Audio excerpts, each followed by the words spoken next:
শেষ হয়ে গেল ২০২৪ সালে আর্জেন্টিনার সকল ম্যাচের সূচি। ২০২৪ সালে বর্তমান বিশ্ব চ্যাম্পিয়নরা ২০২৬ বিশ্বকাপকে সামনে রেখে ৬টি বাছাই পর্বের ম্যাচ খেলেছে।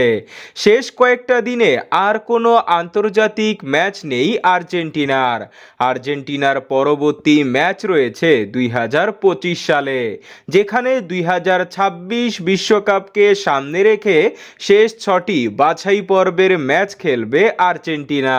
২০২৪ সালে আর্জেন্টিনা সর্বমোট ১২টি ম্যাচ শেষ করেছে, যেখানে তারা ৮টি ম্যাচ জিতেছে, ১টি ড্র ও ৩টি পরাজয়ে ২৫ পয়েন্ট নিয়ে সবার উপরে ১ নম্বরে রয়েছে।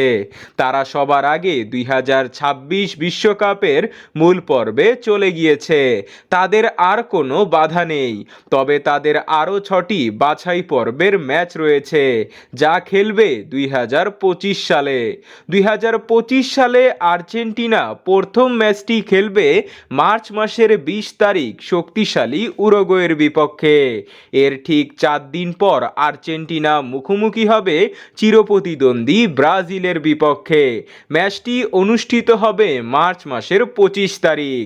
দুটি ম্যাচই সময় ও ভেন্যু এখনও দেওয়া হয়নি। তৃতীয় ম্যাচটি খেলবে জুন মাসের ৪ তারিখ চিলির বিপক্ষে। চতুর্থ ম্যাচটি খেলবে জুন মাসের ৯ তারিখ কলম্বিয়ার বিপক্ষে। এই ম্যাচটিও সময় ও ভেন্যু এখনও চূড়ান্ত করা হয়নি। পঞ্চম ম্যাচটি খেলবে সেপ্টেম্বরের ৯ তারিখ ভেনিজুয়েলার বিপক্ষে ও সর্বশেষ ম্যাচটি খেলবে সেপ্টেম্বরের ১৪ তারিখ ইকুয়েডরের বিপক্ষে। সবগুলো ম্যাচ আর্জেন্টিনা খেলবে ২০২৫ সালে। এর মধ্যে কিছু ফ্রেন্ডলি ম্যাচও আসতে পারে।